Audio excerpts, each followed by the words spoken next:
Hi guys, welcome back to a new episode of Appst Academy. Today in this video, I'm gonna show you how you can post on Pinterest. Keep watching the video till the end.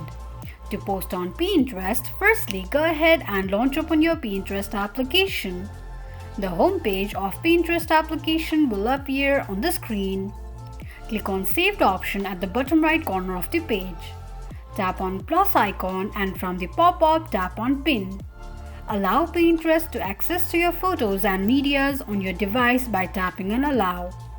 Choose a picture that you would like to post and tap on it.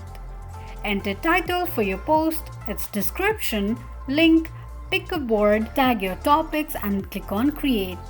This is how you can post on Pinterest account quickly and easily just in few steps. If you have any thoughts or queries, let us know in the comments section. Don't forget to subscribe to our channel.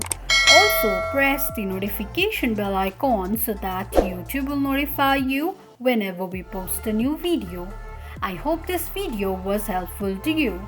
Thank you so much for watching.